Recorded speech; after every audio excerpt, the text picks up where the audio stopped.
Rồi mình tiếp tục nha các bạn. Hôm nay mình sẽ tiếp tục chơi game The Witcher 3. Làm sao bấm qua cái này. Về người bạn thân của tôi. Cái này là lời kể của Dandelion các bạn. Dandelion là bạn thân của Geralt á. Như tí nữa mình qua bên cái thành phố kia thì sẽ gặp Dandelion ha. Rồi thì video trước mình đã làm cái nhiệm vụ phụ, đó là giúp cho một người dân ở cái thị trấn này đuổi con ma ở cái giếng.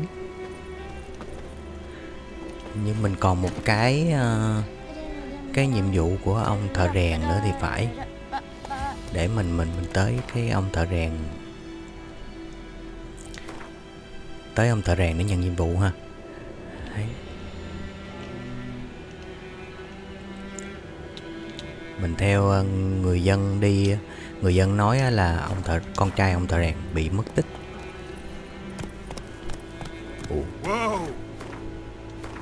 Mình đặt điểm đến sao ta? Ở đây nè.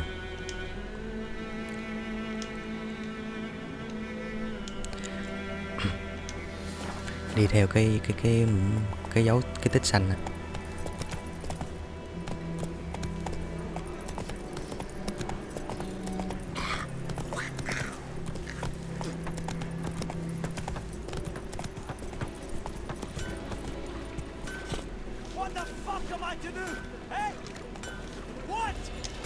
Ai mà chửi quá vậy?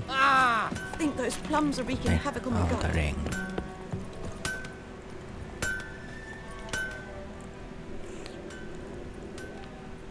What happened here? Có chuyện gì vậy?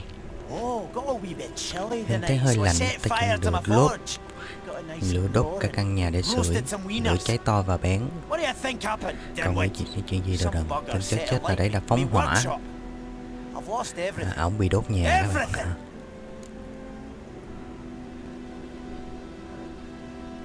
Thôi người ta đang bối rối mà, người ta đang tức thì mà mình chỉ buồn đi. Any suspects? Whole damned village. I've lived here half a century. Thought they saw me as one of their own. Khi chúng ta đã coi ta như người làng. Áo đen đến. Bang dents out of plate, shoe horses, that sort of thing. Nilfgaardians don't pay me a bloody copper. Just give me supplies and orders. The humans can't fathom that. They think I'm getting rich off their misfortune. That I sleep on a pile of gold like a ploughing dragon. They've stopped talking to me. Spit when I pass. And now this. Tức là ông này, ổng là thợ rèn duy nhất của cái vùng này. Thì khi mà chiến tranh đến, cái quân Nilfgaard bắt buộc ổng phải sửa chữa vũ khí nè, áo giáp nè. Nhưng mà không được có tiền nha. Thì dân làng thấy ông này ổng làm việc cho quân Nilfgaard, bởi vì ổng bị cả dân làng ghét, nghĩ là ổng kiếm tiền trên sự đau khổ của dân làng ở đây á. Bởi vậy họ rất là ghét ổng. Bây giờ mình sẽ giúp ổng tìm được người đốt nhà nha. I can find your arsonist, provided you're willing to pay. I've not much left, but I'll give you all if you bring me that horse in, so that he gets what he deserves. The night of the fire, I heard movement outside my hut. Went out to see if I could find any tracks. I found nothing. But then I haven't got cat eyes, have I? Good luck.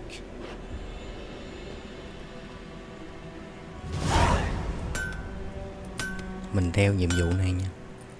Bây giờ mình sẽ đi tìm manh mối để tìm ra cái người mà đốt nhà. Sao nó giật giật?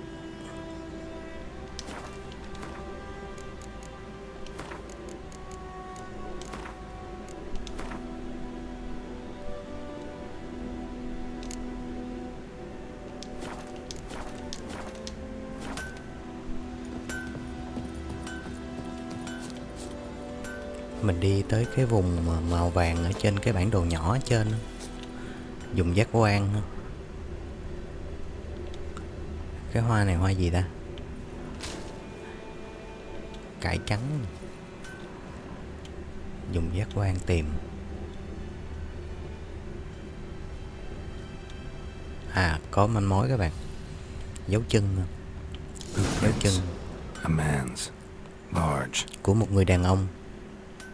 Bây giờ mình sẽ lần theo cái dấu chân này đi tìm tiếp manh mối.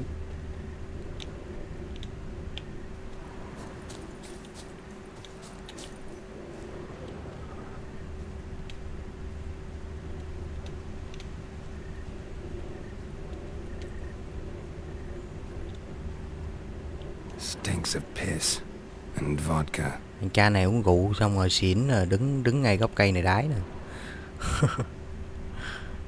Đâu có gì qua mắt được giác quan của Witcher các bạn. Họ có những cái cảm giác á, cái giác quan của họ rất là cao.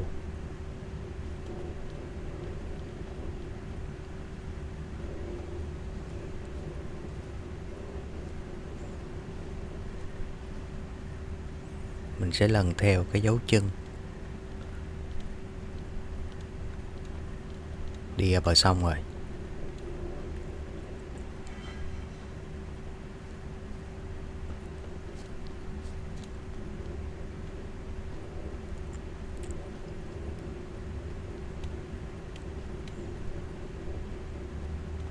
Took off his boots and went in Hắn the cởi giày water. ra rồi đi xuống Probably nước. wanted to cover his trail. Đi xuống nước rồi sao tìm dấu chân đây? Thử tìm xung quanh đây coi. Lút đồ cái đã. Thấy cái gì sơ hở thì mình cứ lút. Ở cái này có câu cá nữa mà.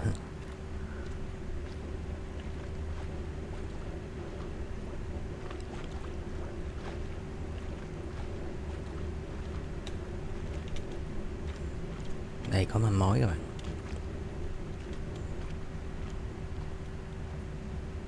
Dấu chân rất là lộn xộn. Something jumped out of the rushes. Drowners, but he managed to escape. À, vậy là ông này đã bị... Ai à!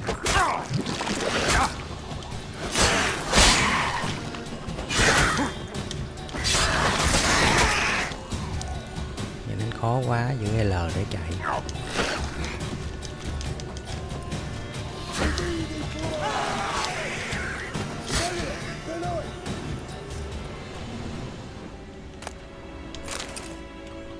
Quá trời bị đánh lén mất biết bao nhiêu là máu. Something jumped out of the rushes. Drowners, but he managed to escape.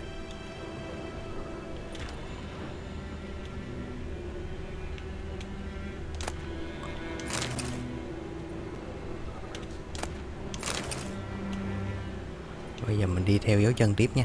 Không bỏ chạy được các bạn. Bị mấy con này tấn công nhưng mà không bỏ chạy được. Mình ăn bánh mì để hồi phục máu. Xem xét dấu chân. Rồi người đàn ông hung thủ đi về làng ha. Chảy máu nhưng không quá nặng, vết thương ngoài da, tức là ông này đã bị thương rồi. Bây giờ mình sẽ đi tiếp theo dấu chân. Thương gia bán bớt đồ ha. Bán bớt kiếm lấy tiền này. Trong lúc mà các bạn làm nhiệm vụ thì các bạn vẫn có thể tương tác với nhân vật ở trong game. But I await the repair of my wagon. As time passes, my losses grow. Giảm giá một nửa. I'll let it go half free. Đây là lợi ích của việc giúp người các bạn. Let me have a look at your stock. Cái số tiền ở trên đây là cái số tiền của người bán. Họ đang có trong người số tiền 160 đồng. Thì bây giờ mình bán cho họ nếu mà họ mua hết 160 đồng. Đó, số tiền của họ bị trừ đúng không?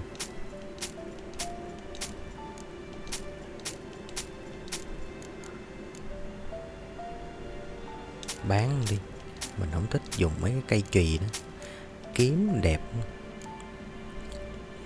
Còn 124 đồng.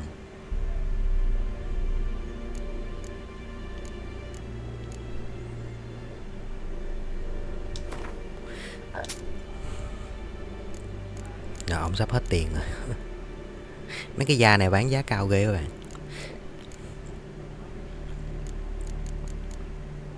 Mình mua mấy cái túi đi. Mình mua mấy cái túi này để đựng được nhiều đồ hơn. Mấy cái này cho ngựa nè.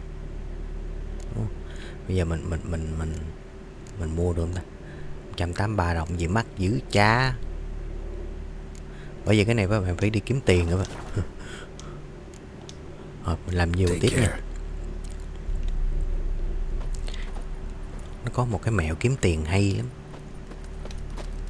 We have much work to do here. Quite a lot. Đi theo dấu chân nha. Quên xém nữa chạy bậy bạ.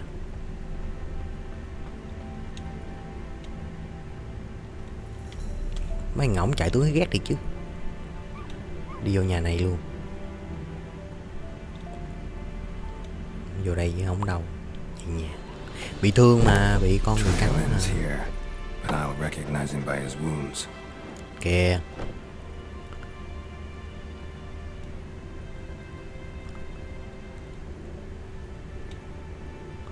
Phải không?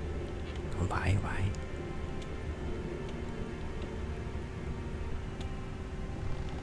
Thôi, không lấy đồ của người ta đâu. Đây. Drowner claw marks. It's gotta be him.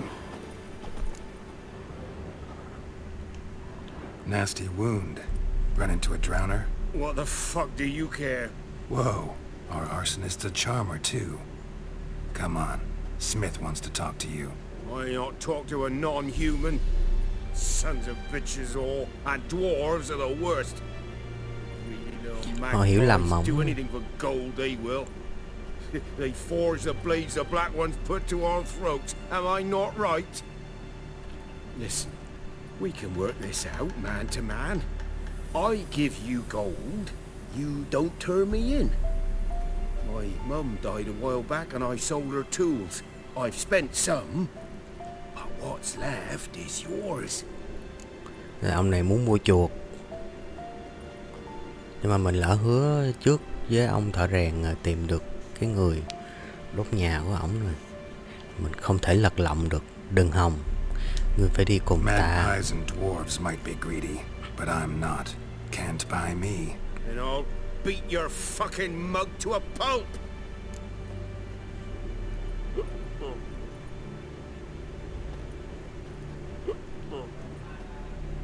Mấy ông xỉn này chắc nên đánh một trận luôn. Mà người ta cũng hiểu lầm luôn. Dùng phép đi. Calm down. Now follow me. Ngáo liền. Đi theo tôi.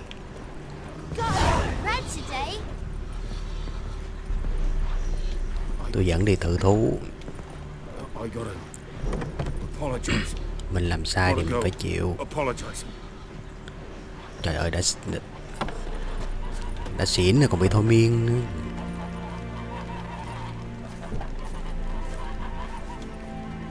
Ủa, ông thợ rèn đâu ta? À, có mũi tên.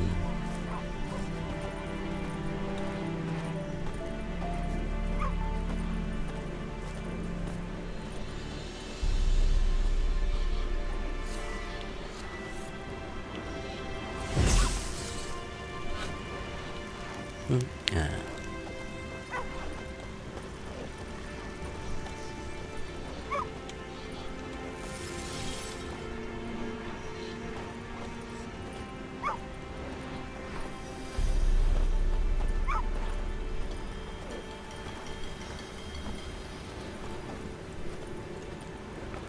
Mình muốn quay nhìn về sau sao ta?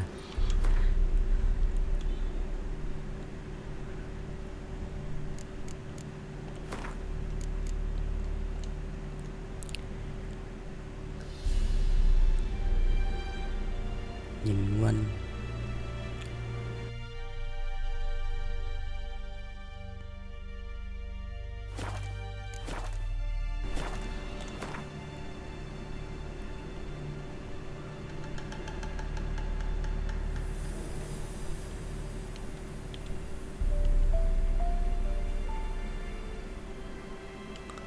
Không hiểu.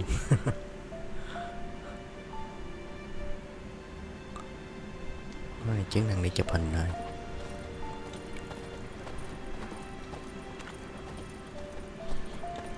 Cha nội đó xỉn đi chậm quá à.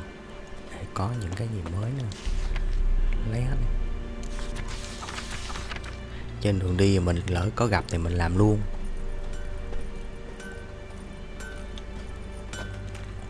Trời ơi, cha nội đi chừng nào mới tới.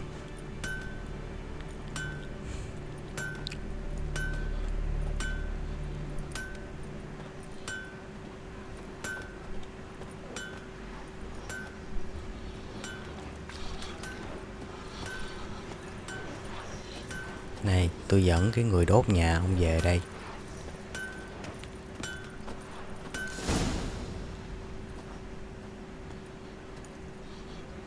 Up and at 'em. What's going on? Here you go. One village pyromaniac in the flesh. Nap? You? I knew your mum for years. Người quen á. Charged her nary a copper. This is how you repay me. I've had enough. Hey, soldier. A minute of your time, please. No! Willis, I beg you, I was drunk. Didn't know what I was doing. I've told you, Master Willis. We will help you rebuild once reinforcements come. The supplies have been ordered. Not what this is about, mate. This here's the arsonist. A witcher found it. The forge was important to the garrison. Chết cha. Destroying it was sabotage.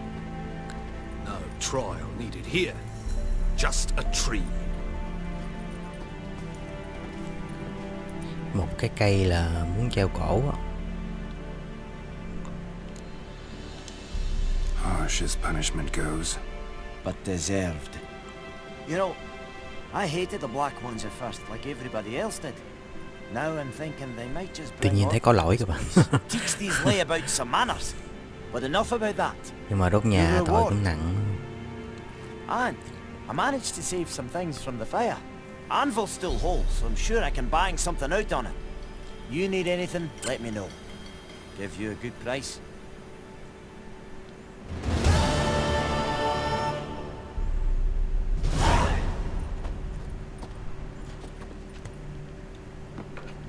Mình đã hoàn thành. Mấy cái này để mình mài kiếm các bạn. Mài để tăng cái sức sát thương cho vũ khí mình. Trong cái khoảng thời gian mà cái dòng màu xanh đó, nó sẽ kiếm của mình sẽ mạnh hơn. Để mình coi có nhiệm vụ gì phụ nữa không nha. Sẵn có báo hay là mình đi tìm cái này đi. Đi tìm cái này mình có được cái món đồ của trường rắn. Kêu con Ross lại coi.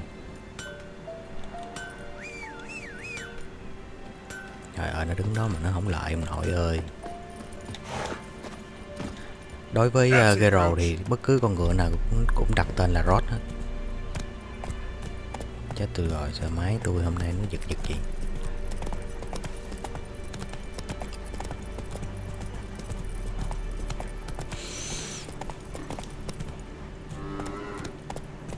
Run, Roach.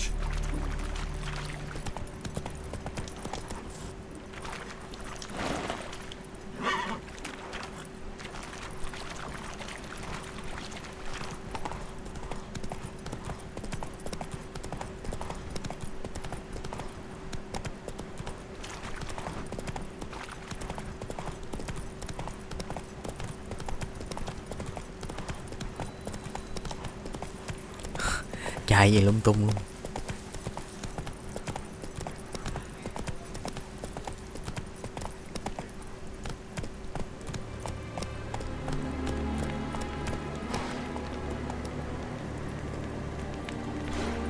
Place of power.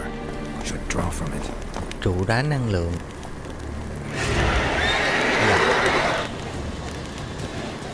Phép y đèn.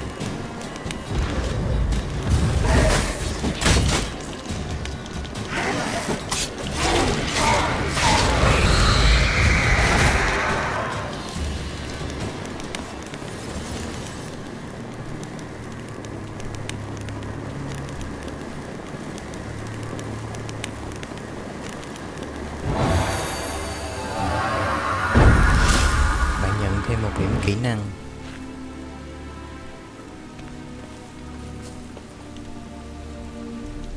Bấm này đi đến ô kỹ năng. Gì á? À, kỹ năng. Sorry. Mình thích chiến đấu, và vậy mình chắc mình tăng điểm bằng cách giữ ít. Ok.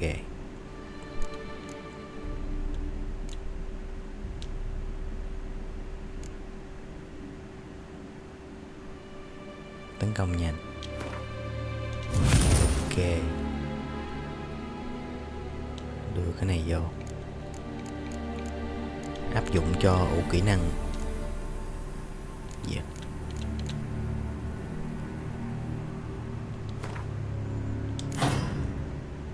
Có thể vô hiệu các kỹ năng vào bất cứ lúc nào.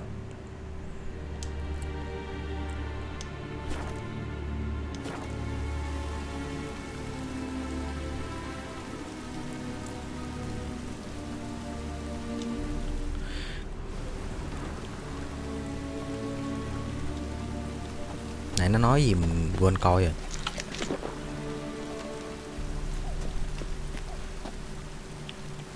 Sao không mở được cửa?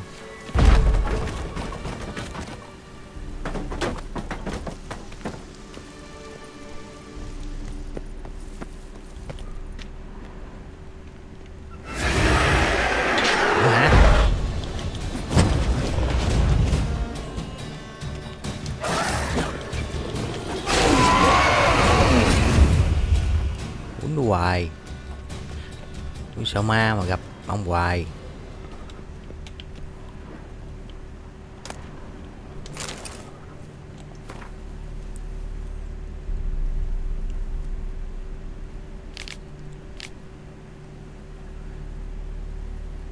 Đây mình tìm được xác của Conrim rồi nè.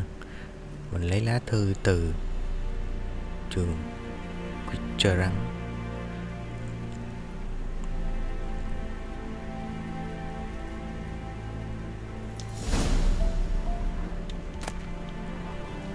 Đó, lượm được đồ thấy không?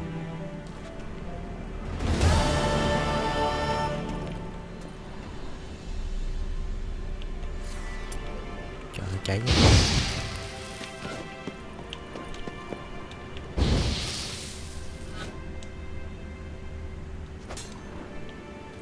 Sao đốt à?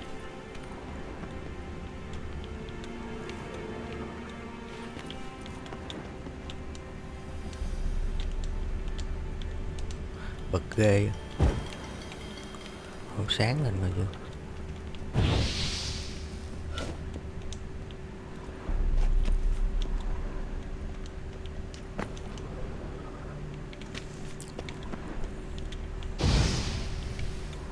Vậy đi. Còn nhiều đồ lắm các bạn. Lụm.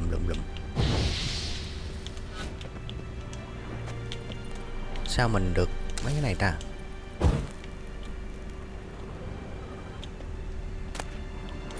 Đó, kiếm luôn. Mạnh hơn, kiếm mạnh hơn chứ.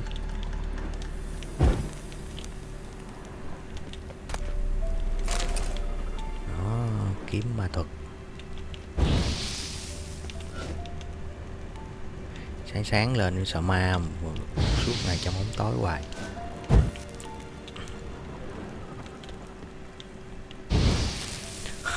Mấy cái trên không thấy nào mà đấy được. Mình chơi phép lửa cho nó sáng được. Còn cái gì để lụm hôn?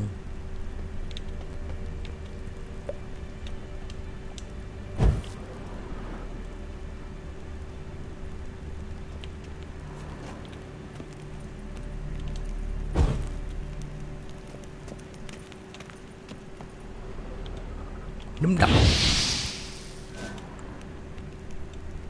Hết đồ lụm rồi các bạn. Nắm ma thử. Lỡ có bào chế cái gì thì mình còn có nguyên liệu. Hết đồ lụm rồi.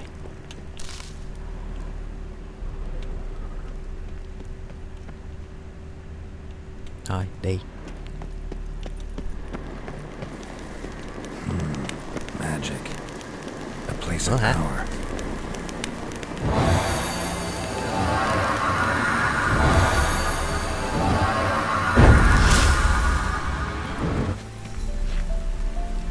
Tưởng tăng được điểm kỹ năng nữa chứ.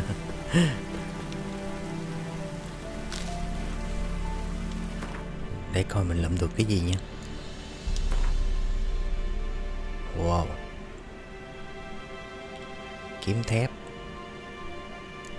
Kiếm thép. Sao không lượm được kiếm bạc?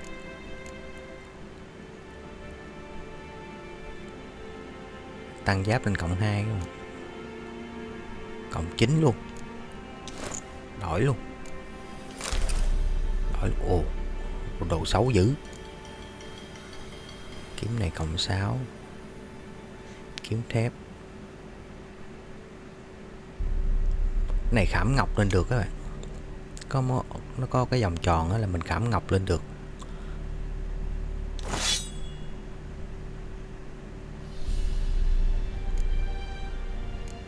Thử gắn cái này lên nha.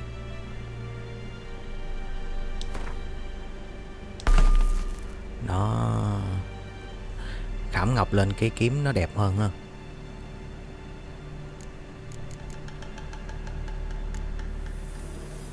Rồi bây giờ đi tiếp.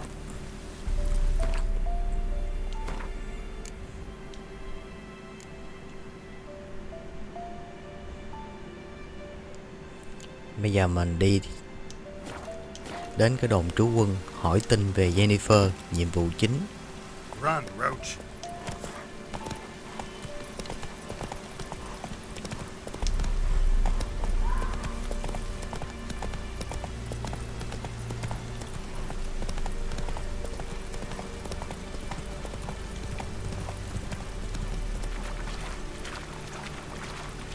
Cũng gần, không có xa.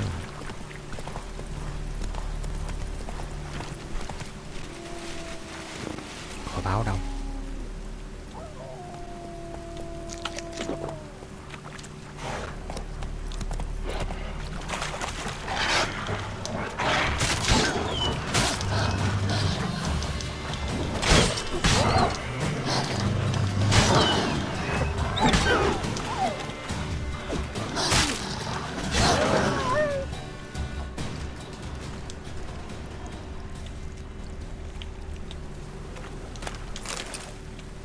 Mấy cái này bán được hết, mình lượm.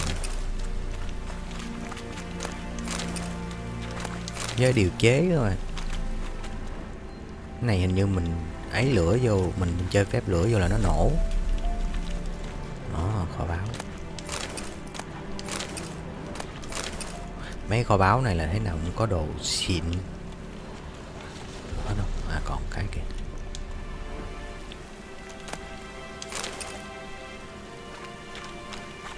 Nè, mình cho nổ nè.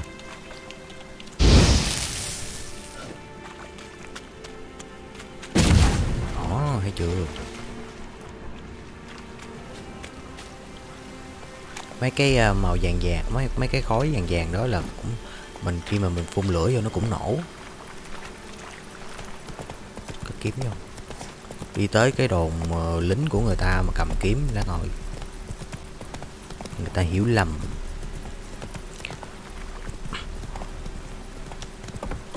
Whoa!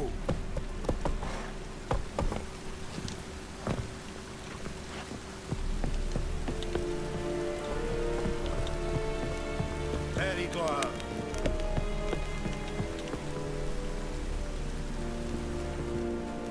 Military camp. No locals allowed without the express consent of the garrison commander. I look like a local to you? You look like trouble. Dead wrong.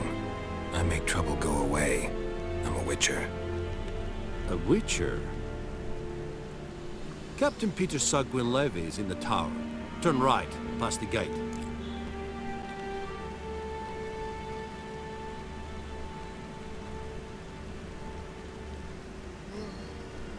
Đúng rồi, You tử black tế với ones nhau aren't chứ. so scary after all. Can even be nice if you want to. Don't get accustomed, Nordling. To the tower. Go. Nói sốc một tí không được rồi. Nó cằn.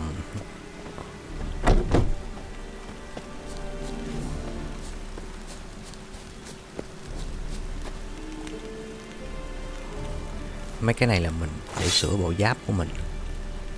Who did the Bryhead beget? Kiếm chứ. How much grain will your village give? Ông này là tướng Whatever you say, ở đây, Excellency. chỉ huy ở đây. Look at my hands. Look. See the calluses? These are not the hands of an excellency, but of a farmer. So we speak peasant to peasant. How much can you give? Thu thuế. 40 bushels. There'd be more, sir, but our lads, the Temerians, that is, took from us earlier and... You will give 30, and that will do. Let us settle on it, and I wish to see the transport soon. Oh, thank you, sir. Thank you kindly. I summoned only the elderman and the smith, Willis. But it is said he is a dwarf. You are too tall to be him.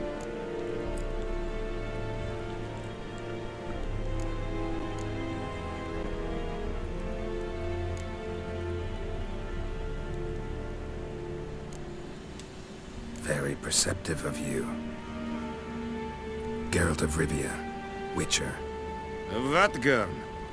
This explains why I did not hear your footsteps.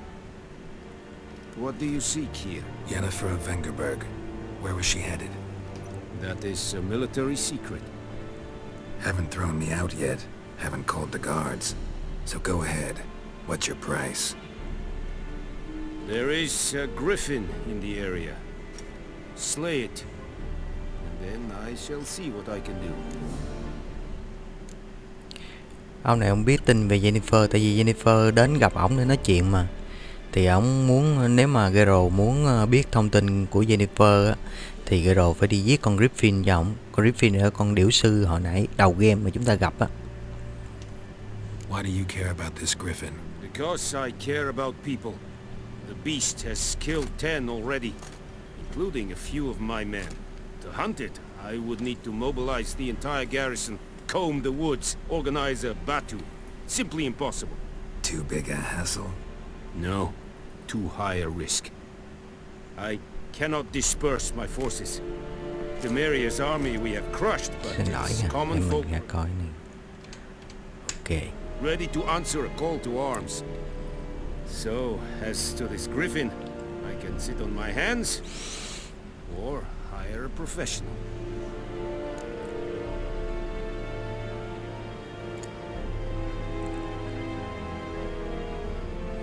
Tức là ông nói quân đội ông vẫn có thể giết được con này, nhưng mà ông không thể phân tán lực lượng được. Ông sợ là lực lượng ông sẽ bị mỏng đi và bị đánh úp lại, bị người dân ở đây đánh úp It's lại. a deal. Some questions before I start. Know where the griffin has its lair? Có biết It tổ kept nằm ở to the đâu không? Vulpine Woods at first. I sent a patrol there, 5 young men. A hunter found them 2 days on. They only recognized them because they wore our Tức plate. là 5 người đi là Since then, the griffin has grown mất hết 5 bold. người luôn. Attacks in villages, fields, on the main road. Meaning it's abandoned its lair. Gonna have to set a trap. I judge from your tone this will not be easy. What do you require?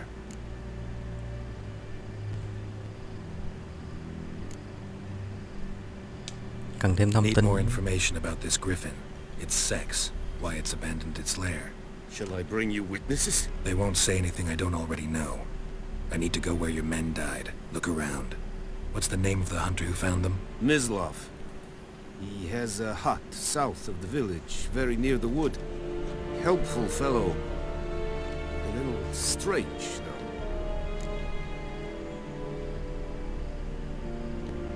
I'll need bait.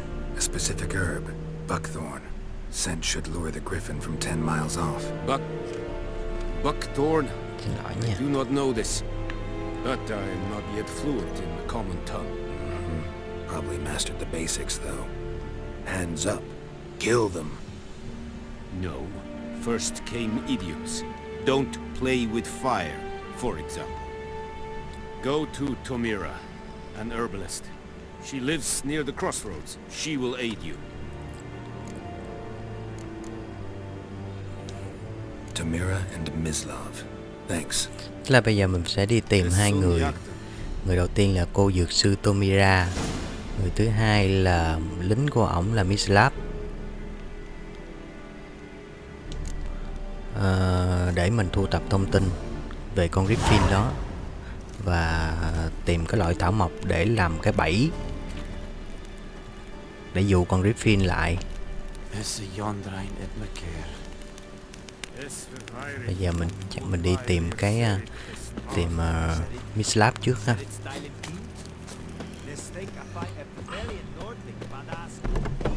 Barbarians.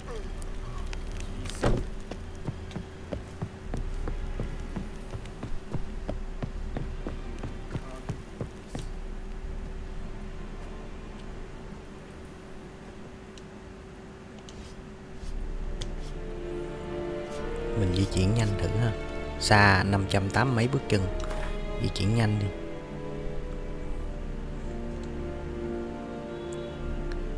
Tìm cái địa điểm mà gần người mình cần tìm.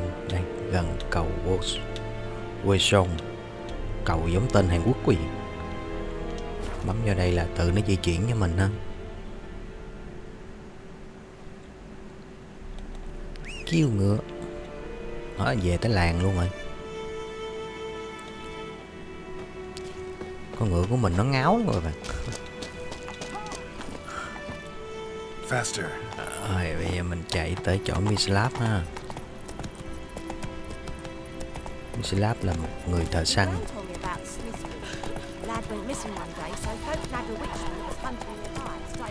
Có lẽ là ông đã treo thưởng ông tướng quân, không phải là lính của ổng mà ông tướng quân ổng treo thưởng á.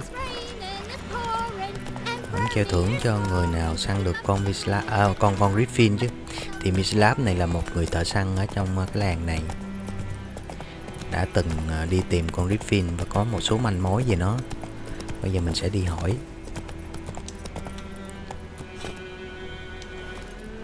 Đúng là nhà thợ săn có da. Anyone home? Must be out hunting. Anyone home? Rồi không có nhà luôn.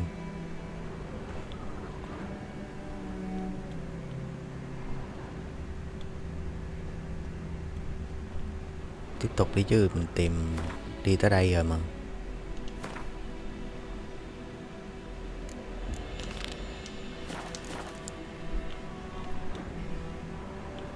Hôm nay đi đâu đây?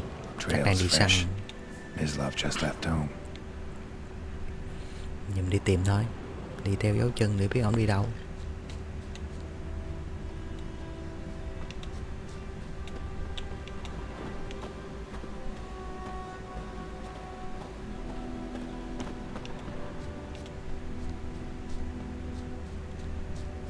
Okay. You, Ms. Love? Hear that? Đang săn cái gì á? No, wild dogs. Yes, more dangerous than wolves. Dogs more dangerous than wolves? Don't think so. It's the truth. Know why? No, but I guess you're about to tell me. Wolves hunt to fill their bellies. Wild dogs kill for sport. Just like humans. Aye, they've learned much from us. Why not cruelty too? Thì ông nói là con chó hoang nó sẽ nguy hiểm hơn cả những con sói. Tại vì con sói nó tìm thức ăn á, nó săn người, săn thức ăn để nó làm no bụng thôi. Còn mấy con chó hoang là nó đi săn người, nó để nó giải trí rồi, nó nguy hiểm hơn. Bây giờ mình hỏi về xác của người Nilfgaard ha. The Nilfgaardians the Griffin killed. Where'd you find them? Ah, I see. You a witcher. That monster slayer they's talking about in the village. I'll show you, sure, but I gotta kill those mutts before they hurt someone. Will you help? That is, if you don't mind blunting your silver blades on them. Phụ thôi, mình giúp người ta thì người ta giúp lại mình. No, dogs might though, so step careful now. Bây giờ mình sẽ These dogs been a problem for a while now. ok, xài phép ini. Since the war started, soldier on the march, he'll stop to rape a woman, strangle her, kill her man for a chuckle, even butcher a cow. có cách nào mà cho cái góc nhìn nó xa hơn tí không ta, để gần của nó. Gut stuck to their spines, covered in scabies, but they just won't die because they're clever. More so than foxes, and they hate men something fierce. Too late. Attacked another one. Đó, một người bị tấn công.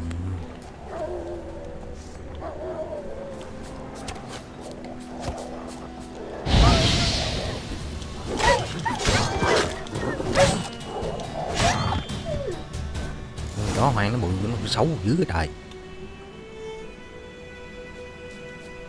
Trong cái tay đồ họa mình chỉnh.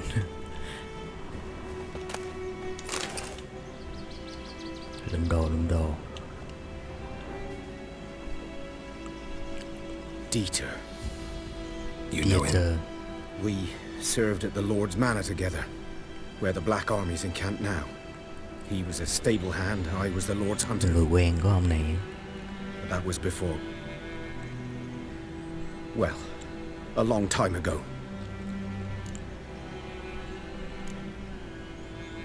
Hỏi thử nhiều chuyện. Before what? Before they drove me from the village. What did you do? Nothing. I'm a freak. Sorry. I'd rather not talk about it.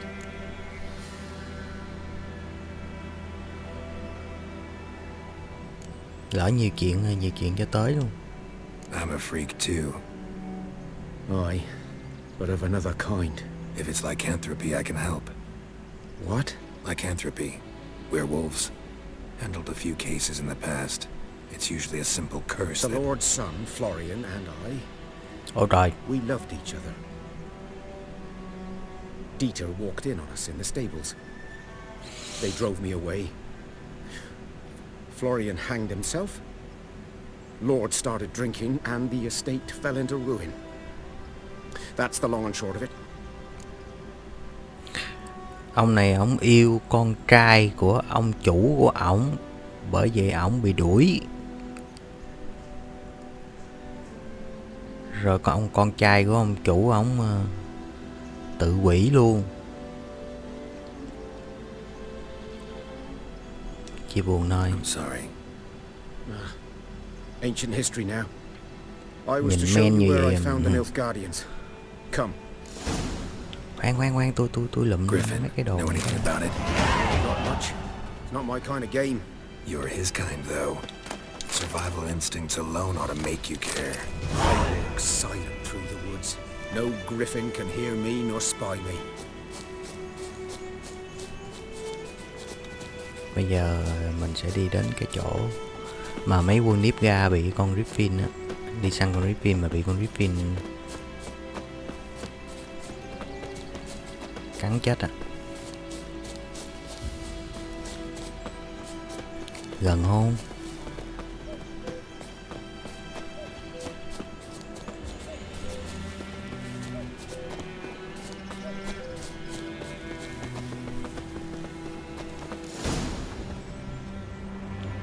Was here. Tới nơi One rồi. lay there, by the stump, headless. The other hung from a branch, gut splayed, Gớm không? stretching down to... Watch out for yourself now. Thôi I'll đừng be có nói fine. câu đó, dù sao người ta Not the cũng first griffin I've dealt with. Not likely không to may be người the ta hy last sinh. either. Hope you're right. Good hunting now. Ok, cảm ơn bạn. Mình đi tìm manh mối đây. Nilfgaardians were celebrating. Griffin interrupted them.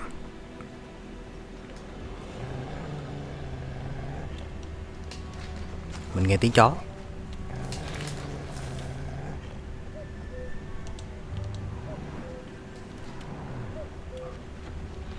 Ground's black, saturated with blood. Máu, quá trời máu.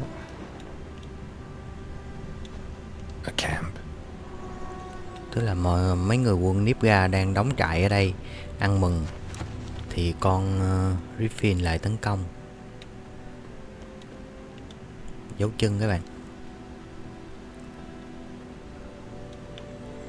These prints are older and deeper, heavily armored.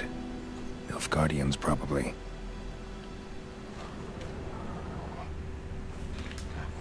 Tại sao lại cứ đưa cái nhiệm vụ của đi tìm dược sư chị ta?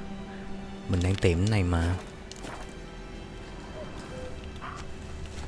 Bây giờ mình đi theo dấu chân, xem người lính nó chạy đi đâu. À, chạy xuống đây nè. Dưới đây có đồ lụm, chắc nguyên liệu.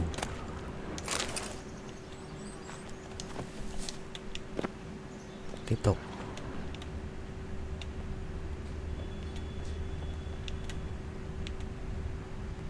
Chạy lên đó hả?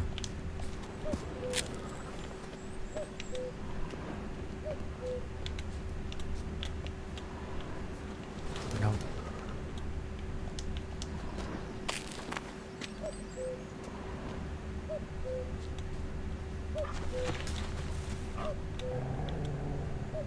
Chạy đâu nữa rồi cha?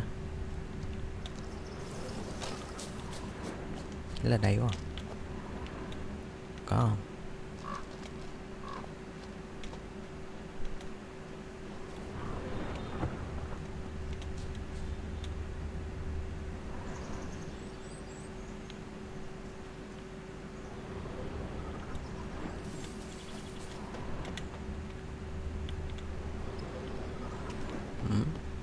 Sao không thấy cái dấu tết, dấu vết gì ta? Ông đi lên đây đúng không? À, bên kia kìa. Ồ, có cái tổ ong. Mình từ từ tổ ong thì mình sẽ đốt nó.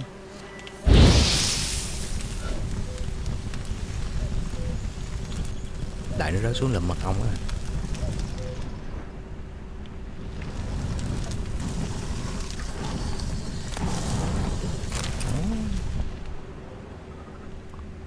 Ở đâu nữa?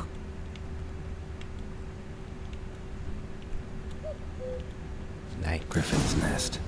What remains of Mình it thấy at tổ least. của con Griffin rồi. Nè, trời ơi. Corpse is a Vậy nó couple of banh weeks tay ông old. ơi. Still alive when the Griffin brought him here. Took a long time dying. Đồ ăn của nó đó. Bones. Horse. Dog. Human. A few months worth. Kìa, một con kìa. Con này chết rồi.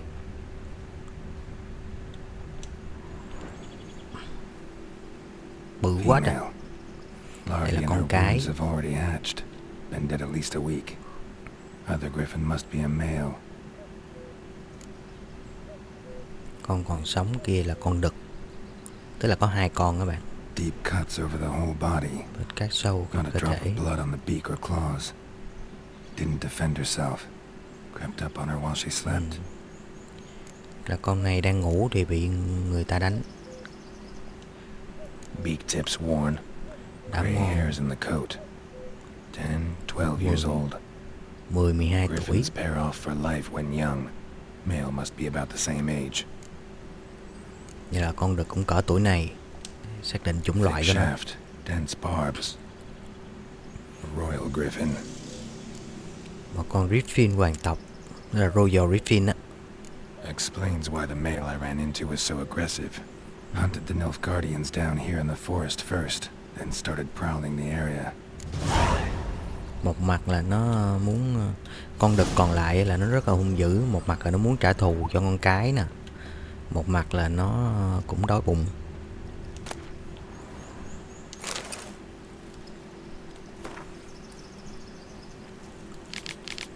Thư của hoàng đế Vesemir, vua của đất nước Nilfgaard.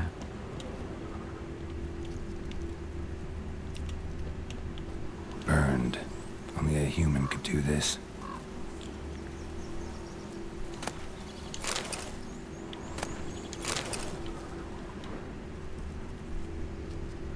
Cái tổ của nó rồi.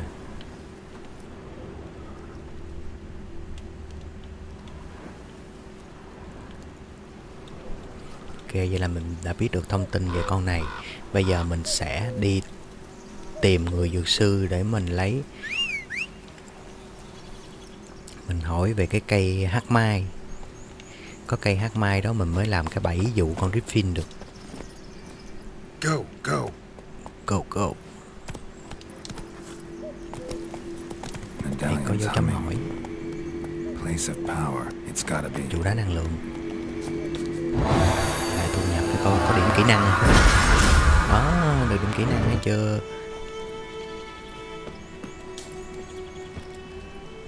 Come on.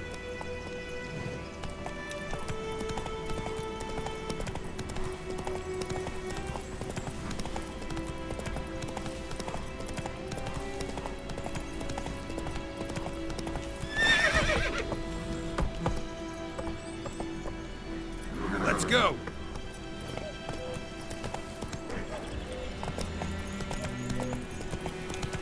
Cái gì ở đây?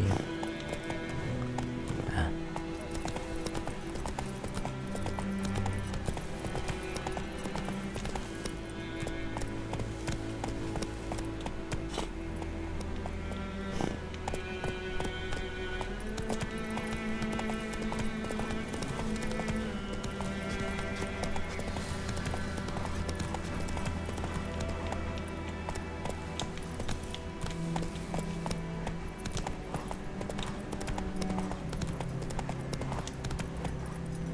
Đây, người dược sư ở đây.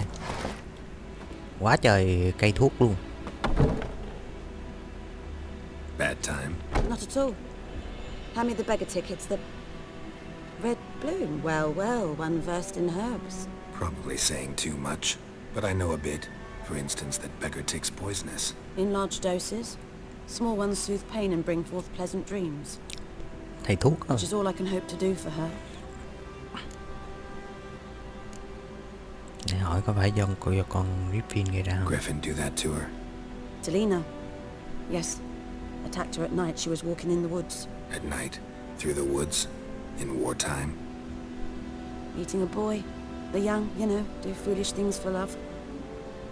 Đi hẹn Things are hò. healing that she will die. Blood's pooling in the skull. Nothing my bruise can do to help.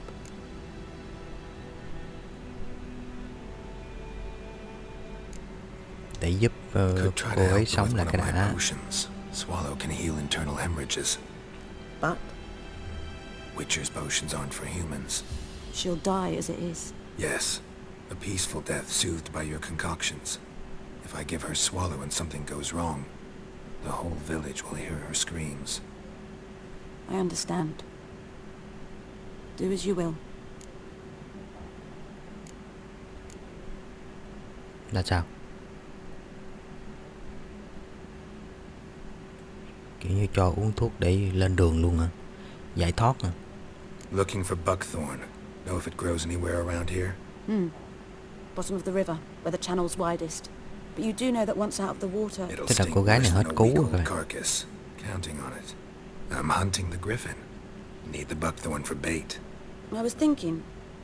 A few years ago we had trouble, drowners under the bridge. The whole village had to pitch in for a witcher. Who now can afford the bounty on a griffin's head? Captain Peter Sars, something. Ah, good to know the Black One's looking out for our welfare.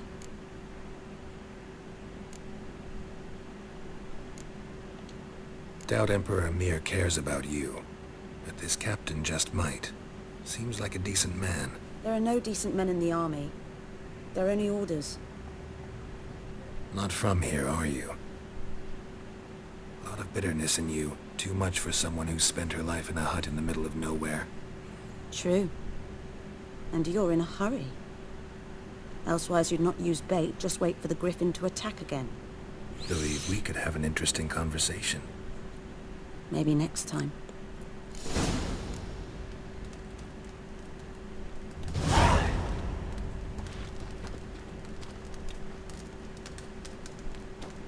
Bây giờ mình sẽ đi tìm cái cây đó.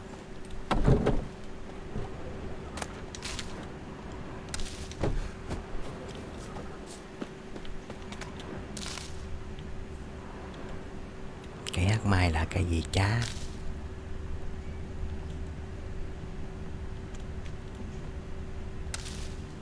Không phải.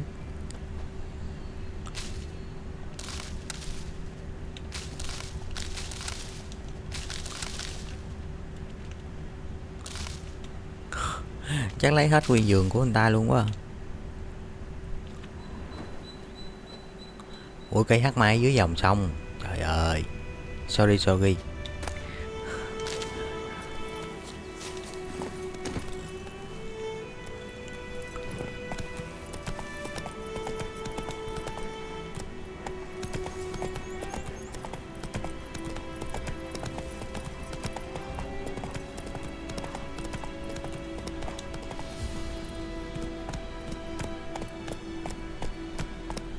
À, ở đây có một cái nhiệm vụ nữa nè.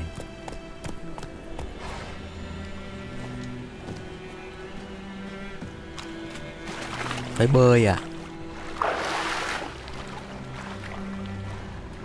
Kìa nó ở dưới kìa.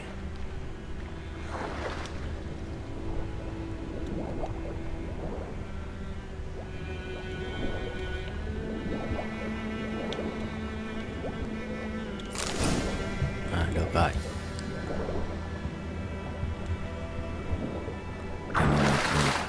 Should talk to Vesemir.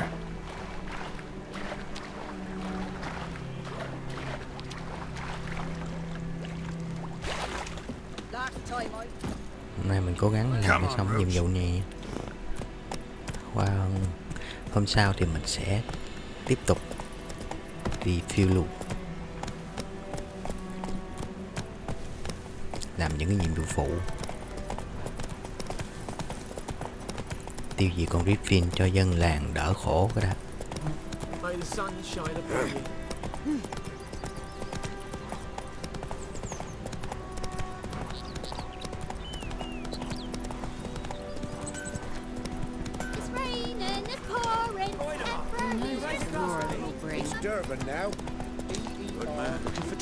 Nói chuyện với Vesemir, nói chuyện với ông thầy. Thầy ơi, đi phụ con thầy ơi.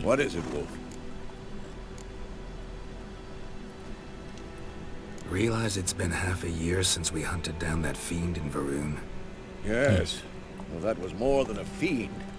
What was that bastard's name? Drugan? May the soil lie light upon him. Things used to be simpler. Monsters were bad, humans good. Now, everything's all confused. Used to be exactly the same. You've just forgotten. Do well not to point up my age. You're near a century old yourself. Mấy người Witcher sống lâu quá mà. Bị đột biến gen mà. Got good news and bad news. Good news first. Captain of a Nilfgaardian garrison knows where Yennefer went. And the bad's that we have to kill the griffin for him. What else could he want from two witchers? Go on. Tell me what you know. Griffin's abandoned its lair. Gotta make a lure, set a trap. And how's that going?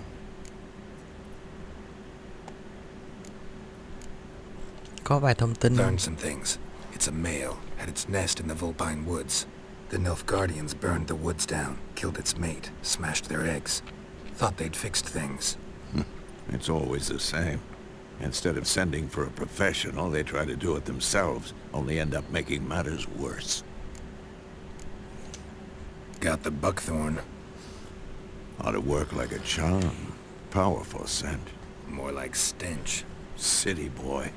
Rotting meat, manure, piss, standard smells of the countryside. Remember Tredegor? Hunting that Zoogle in the trash heap? You spent half the next day bathing, scrubbing yourself. Đi diệt quái vật mà sạch sẽ. You ever gonna stop bringing that up? Sợ dơ. Fine. If everything's ready, say the word and we'll get to work. Làm luôn thầy ơi. No point in waiting. Let's find a good spot to ambush it. Picked one out already, other side of the stream. There's fields and a grove. Plenty of room and far enough so no one will get in our way. Ok. Good. Meet you there. Bây giờ hai thầy trò sẽ lên đường đi đến cái cánh đồng trống đó đó. Để... cái gì không? Chế biến thuốc nước.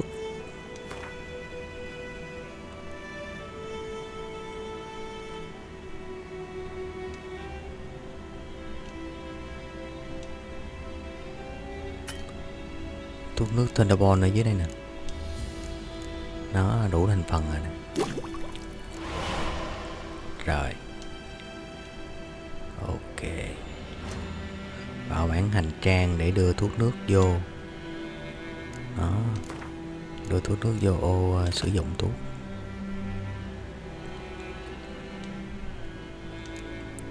Thuốc Thunderbolt nha. Mà mình sẽ xem cái con Griffin hoàng tộc này nó là như thế nào. Con ma tường Griffin. Nó cũng như những con khác thôi. Lũ dầu bôi kiếm quái vật lai dùng phép ạt. Nên là mình sẽ chuyển vào cái phép ạt trước đi. Ok. The Emperor shall guide us straight to Nilfgaard. Ôi ông thầy rảnh thiệt, có ngựa không đi bộ. Đây ra cánh đồng. Đó, ông chạy rồi ghê không?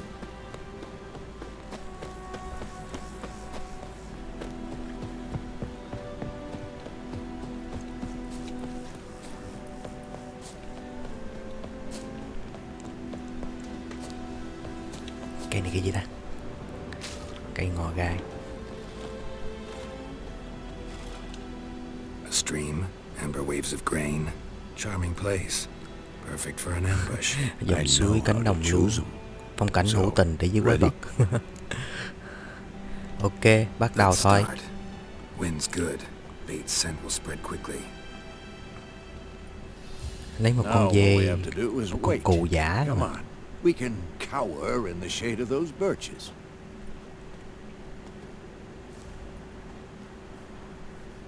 So tell me, once we find Yennefer, what'll you do? Got your eye on a contract? No. I'll go to Kaer Morhen. Little early to settle in for the winter. Snows are a way off, yes. And that's what worries me. Nilfgaard's crossed the Pontar in the east. Puts them maybe a week's march from Kaer Morhen. If they reach the valley before snows can cover the passes, well, we need to cover our tracks, hide our paths. Speaking of winter and wintering, tức là ông phải về Kaer Morhen để trước khi mà quân Nilfgaard có thể đến được đó, ông phải xóa hết cái dấu vết đi vào lâu đài Kaer Morhen. Ông không muốn quân Nilfgaard biết. Đó, con Griffin đực nó xuất hiện các bạn. It's close. Let's go give it a warm welcome. Wait, take this. Cái gì vậy? Cây nỏ hả? A crossbow. Won it in a card game while you ran around. Might come in handy.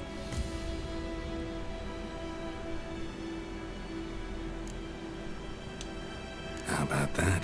Always lectured us on the evils, but you're a gambler yourself. Stop talking. Got a griffin to kill.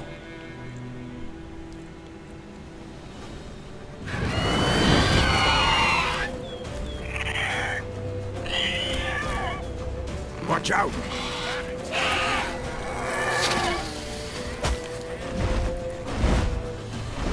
It's about to die. Ủa bắn sao?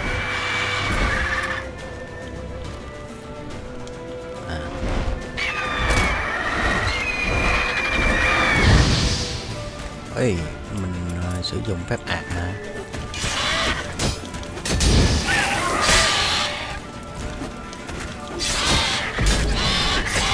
Damn, it's fast.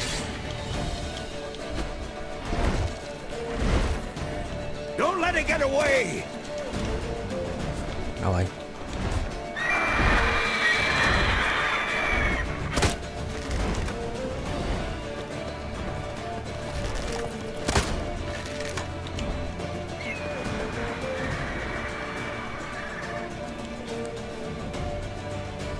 Chạy rồi.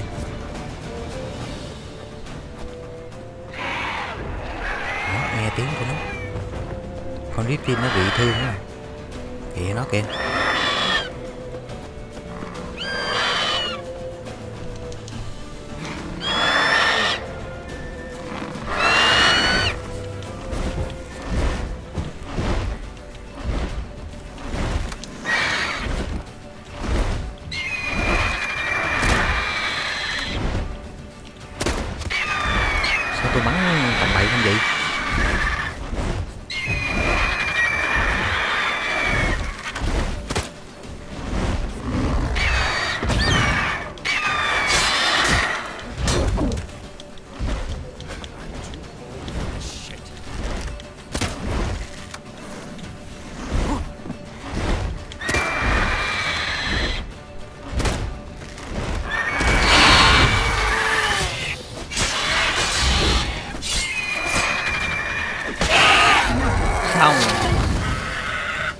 căng ha. Sao không biết bắn nỏ. Bắn bậy không ha. Yeah, như vậy là mình đã giết được cái con quái vật làm hại dân làng. Dân làng từ nay nó khỏe rồi.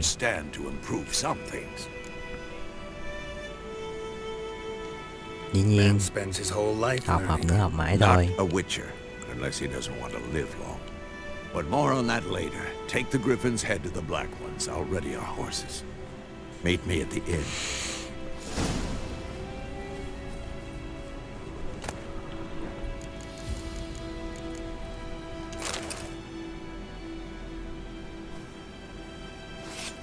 Mỗi lần giết được một con quái mà kiểu như là một con quái boss á, quan trọng trong một nhiệm vụ là mình sẽ lấy cái đầu của nó và mình sẽ treo lên ngựa các bạn. Treo lên ngựa mình được tăng điểm. Về đó mình treo cái đầu nó lên thấy không? Mình được tăng điểm. Nó có trong hành trang của mình.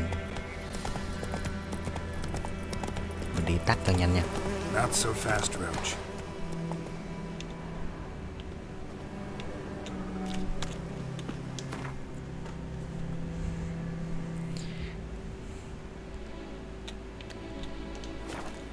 Về báo cáo cho chỉ huy đội trưởng.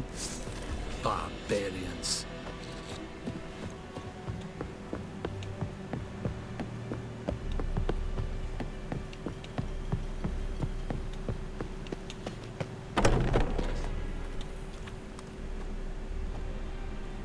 What the hell is this?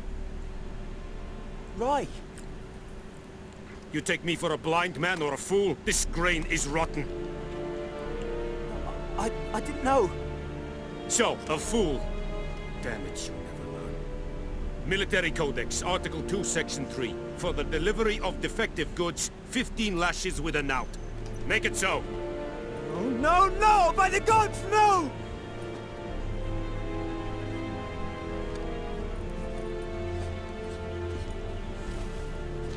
Thì thua người ta là phải theo luật của người ta thôi. What?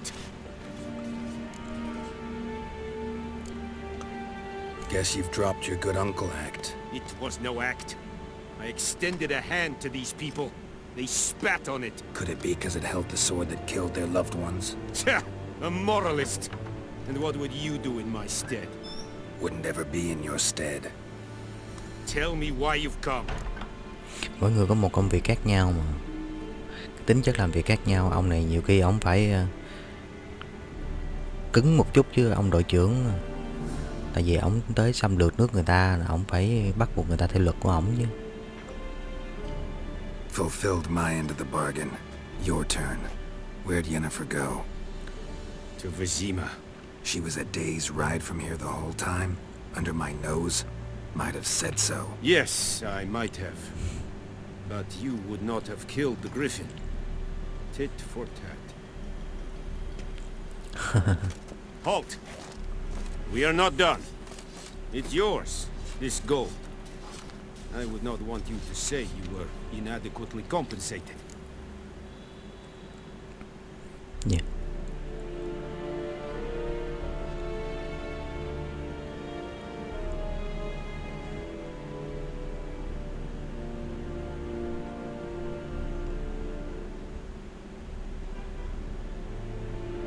Không thèm nhận mày. Mình làm gì nhân dân thôi. Với lại mình làm để có thông tin.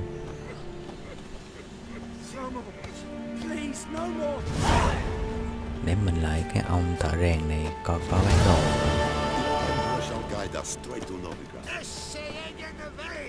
Ông này ông thợ rèn nè. Password. Dunno any. So, out for a little walkie, eh? Có password. Counting the Emperor's swords to lull you to sleep? Well, in the army, we've a place for nosy ramblers. The scaffold. And thick-skulled quartermasters? They got a place. You're clearly skilled at banter. And haggling? You got a knack for that as well? Show me Tôi what xem you're có gì để bán không. Hôm nay tiền nhiều ghê.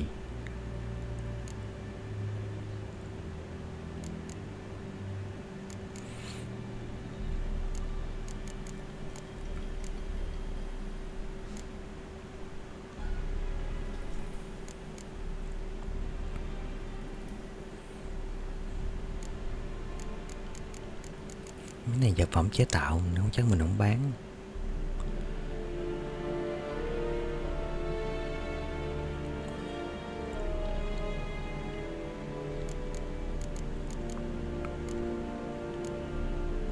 Bán cái kiếm này cho nó đỡ nặng. Cái này mình không xài, bán luôn đi.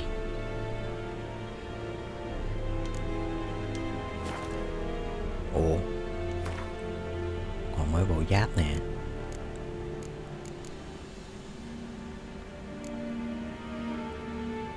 Giáp cơ bản giữ lại làm kỷ niệm. Ok,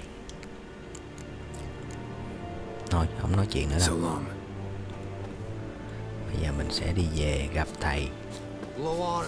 Đi về gặp thầy để biết tin được là Yennefer đang ở Vesemir, ở một cái thị trấn khác.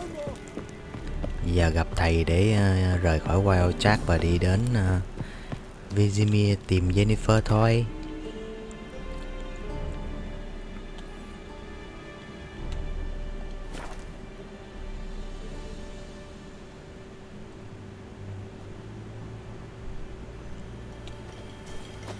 Rồi, vậy là trong cái nhiệm vụ lần này thì khi mà mình muốn biết tin của Yennefer thì mình phải giết con Griffin cho ông đội trưởng của quân Nilfgaard.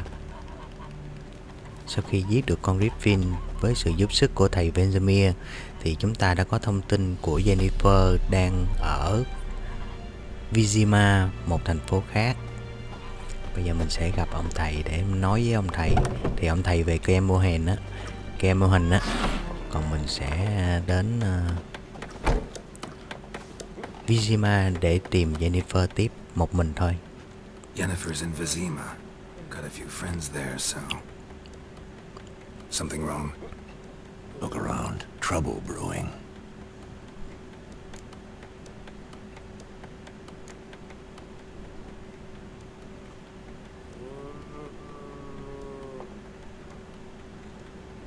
Sao lúc nào cũng có người kiếm chuyện? Hỏi coi chúng là ai vậy? Who are they? Patriots, drinking their 7th round for Temeria, fists starting to itch. Don't see any Nilfgaardians. They'll find another foe. I'll buy some provisions for the journey, then we'll go. Geralt, we should stay out of it, just this once. Thầy kêu mình nhịn nhưng mà chưa biết được nha. Dòng đời đưa đẩy như thế nào rồi không biết ạ. What happened to the lilies? Một người phụ nữ yêu nước nữa đây. Took them down to hang a golden sun there now. I cannot show Temerian colours. They'll come and burn the tavern down. Rồi đất nước bị chiếm rồi phải chịu thôi. You Nilfgaard's whore. I'll let that pass. I know grief eats at your heart. You know shit. They hanged my sister, dragged her out the cloister like a dog. Said Nilfgaard's no place for superstition, that they don't fear the wrath of the gods. And you, do you fear it? If not for Annie, your child would have choked on its navel string. You owe your son to my sister attending to the birth, and you don't fear the gods' wrath. You don't fear it, you cunt!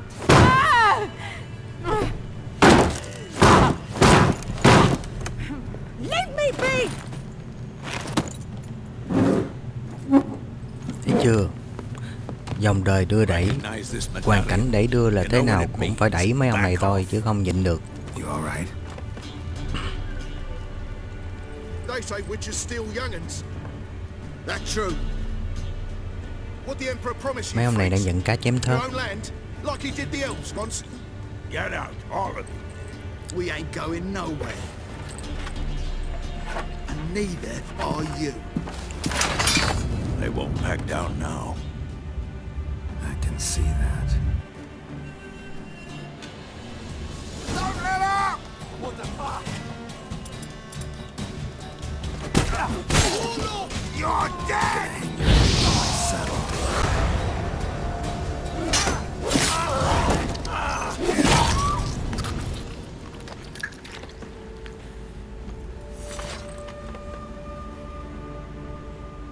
It's all right. It's over. Leave me be! Get away!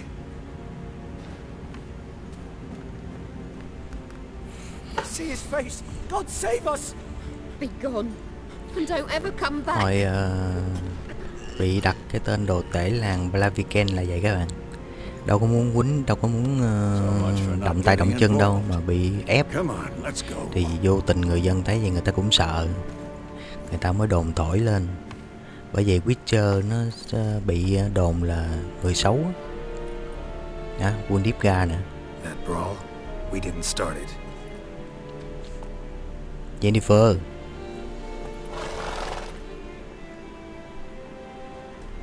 Excuses, excuses.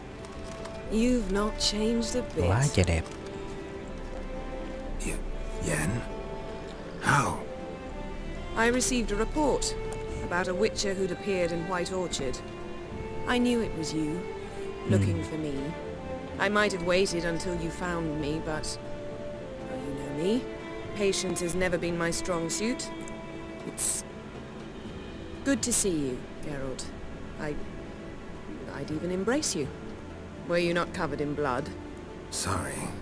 Wasn't expecting to see you. To be honest, this isn't at all how I imagined we'd meet. How did you imagine it? You didn't imagine you'd have a Nilfgaardian escort. Don't get me wrong, Yennefer. I'm glad to see you. But I do think you owe us an explanation. And I shall provide it. In Vizima. Ready your horses. Tức là Yennefer cũng đang đi tìm Geralt các bạn.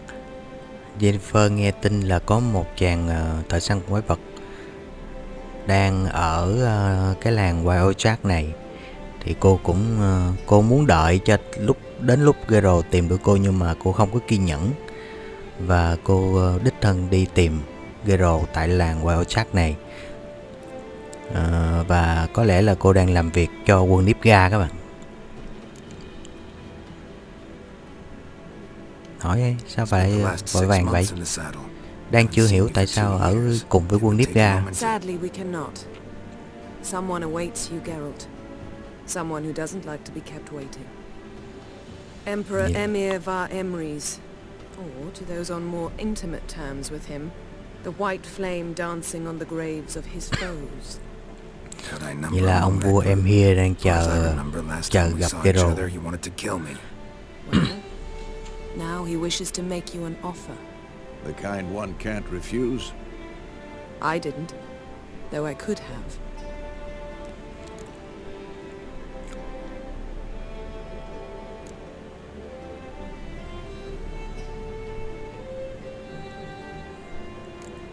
Thôi đi luôn đi, không cần biết đâu. Guess I'm willing to hear him out. The Emperor of Nilfgaard, Lord of Metina, Ebbing and Gamera, Sovereign of Nazaire and Vicovaro will feel honored, I'm sure.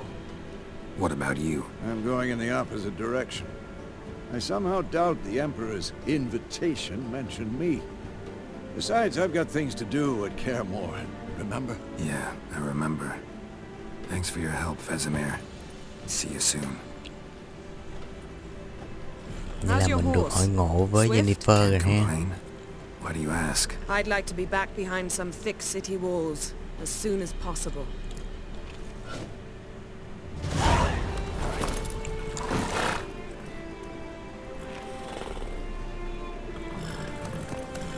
Tạm biệt thầy Vesemir.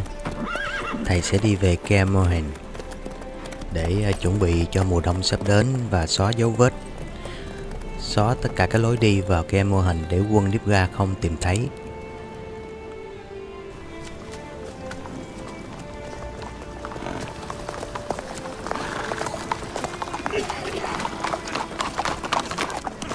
Bây giờ mình đang lên đường cùng với Yennefer về Vizima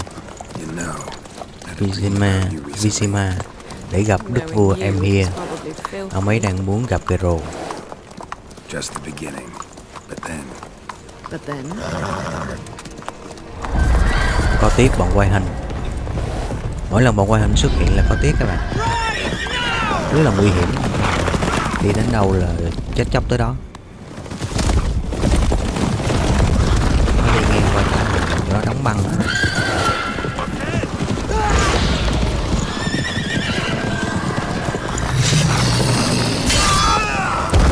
Mạnh lắm.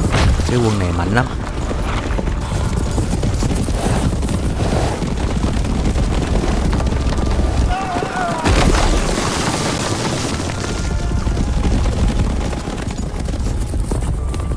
Đang đuổi theo Yennefer để lấy thông tin về Ciri, có lẽ là vậy. Tại vì cái đội quân qua hình này đang săn lùng Ciri các bạn.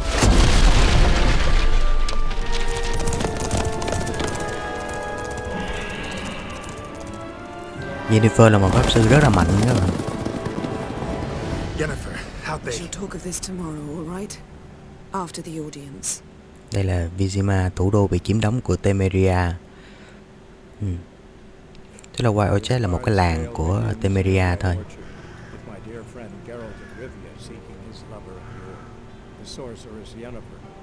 She'd eluded him for years, but now seemed just a few steps ahead. After many trials and tribulations, Geralt finally learned that Yen was in nearby Vizima.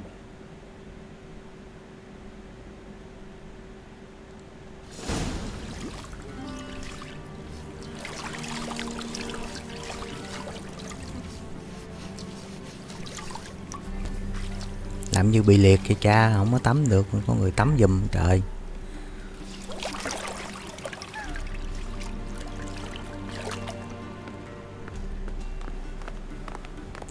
Ngay cả những người kiểu như là tùy tùng cũng đẹp mấy bạn. Chỉ có mấy con quái vật là xấu nè. Vesemir cares if I'm clean. The gentleman will refer to His Imperial Majesty by his full title or not at all. Ông này giống như kiểu thái giám vậy. The what now? In that chair. Muốn gặp đức vua là phải sạch sẽ, gọn gàng. Để tóc dài đúng nửa inch. Kìa. Cạo râu.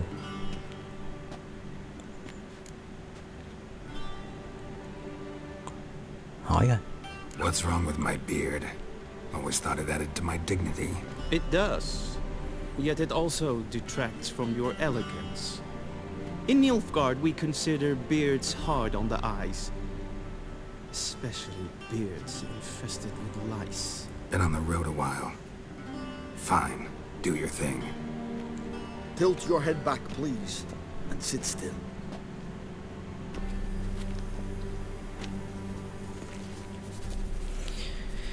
Ở Nilfgaard là có râu là coi như là ở dơ, thấp hèn. General, I am not certain this is the appropriate time. I can't think of a better time. Men turn honest when they feel a blade at their throat. Ai đây? Một vị tướng quân. Vengerberg.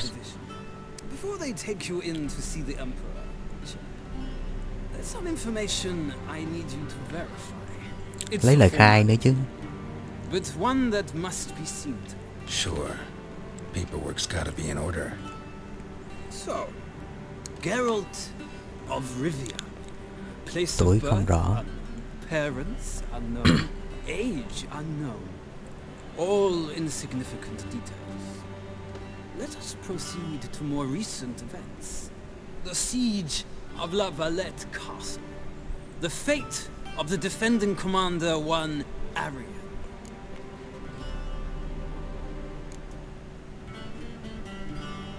Này là sao? Này chắc liên quan tới cái phần trước, mấy phần trước quá à. Thôi để mình làm đại đi. Tha mạng đi. We fought on opposing sides, true. Then we landed in the same dungeon. Arian escaped, set fire to the castle on his way out.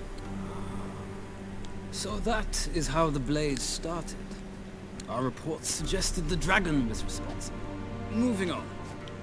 You then found shelter in charming Flotsam, and from there made your way to Vergen. My question is how?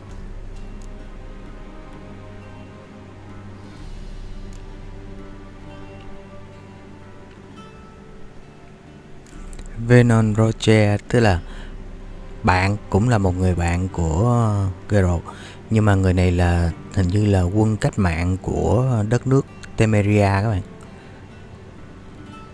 Mình nhớ là vậy. Cái này là liên quan tới phần 2 nè. Để video sau mình tìm hiểu xong rồi mình sẽ kể lại cái câu chuyện tóm gọn về cái câu chuyện ở hầm ngục này ha. I got out of Flotsam with Vernon Roach, commander of the Blue Chỉ huy lực lượng Blue. Murderer of non-humans. We know this gentleman well. You forge interesting alliances. Something tells me my most interesting is yet to come. Go on, next question, before my beard grows back in. We shall shave you again if it does. Very well. The infamous summit at Loch Muin. You were there. Tới mũi né kìa. Once again meddled in the affairs of the mighty.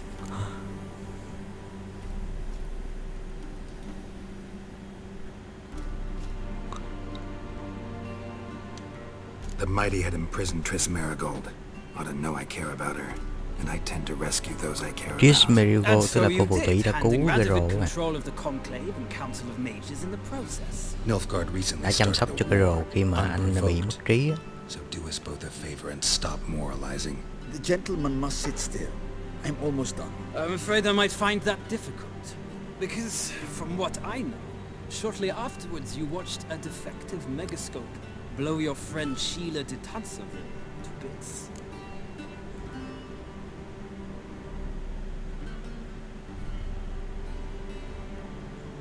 Mấy này không rõ, không nhớ rõ.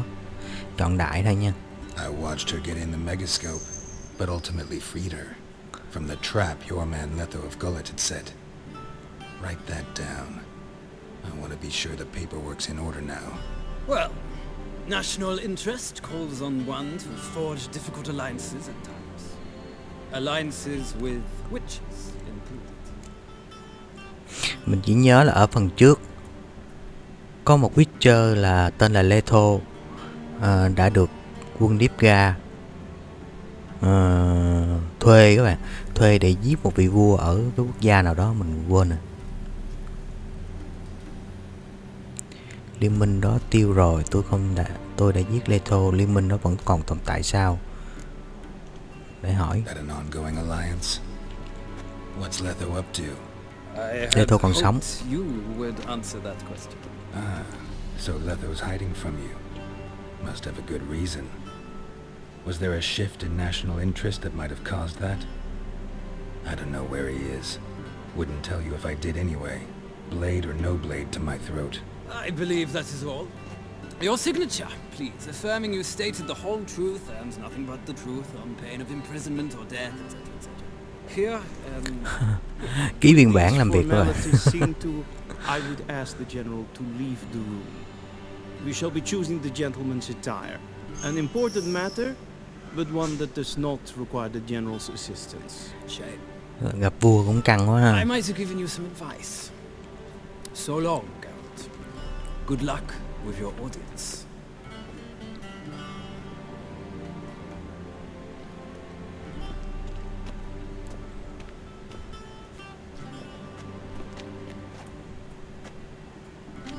Feels more like I'm being readied for a wedding. Were that so, I would have prepared the gentleman a frock, a tailcoat, or possibly a dinner jacket. In point of fact, the gentleman will choose from these garments.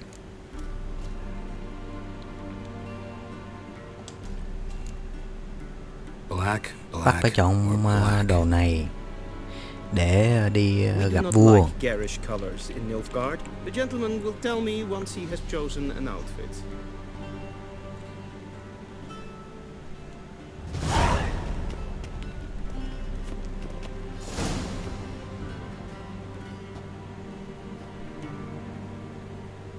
Bộ này đi.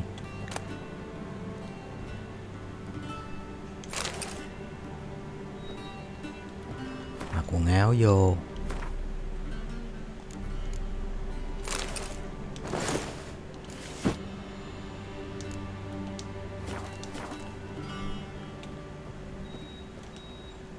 Đi gặp vua. Đẹp trai chưa? Phải vậy mới được. Ok, đi thôi, nói nhiều quá.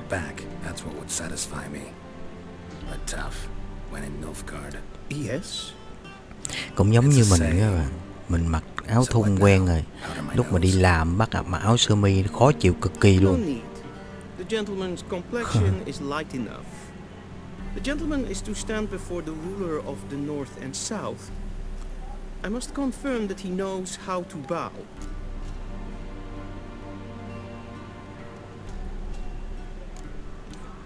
I'm not some boor. I know how to bow. Please, demonstrate. That, sir, is phải dạy cách chào vua nữa. Not to the Emperor of Nilfgaard. Please watch. Coi ông chào sao nha. Leg extended. Chân. Hand flat.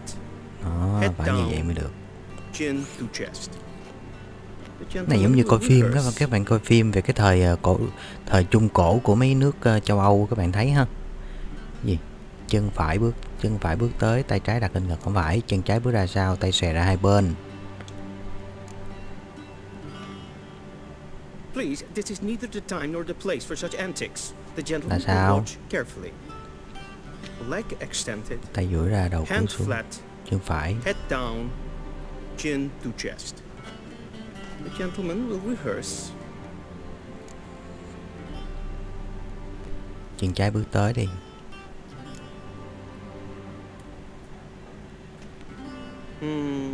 Lacking fluidity and grace.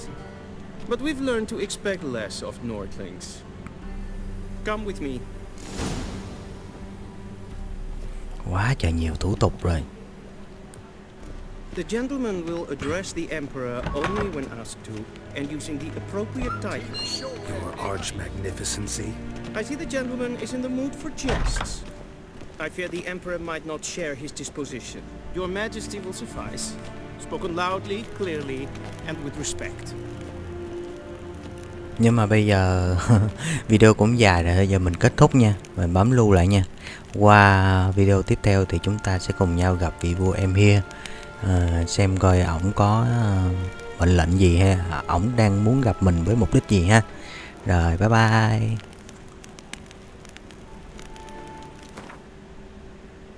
Mình lưu lại nha.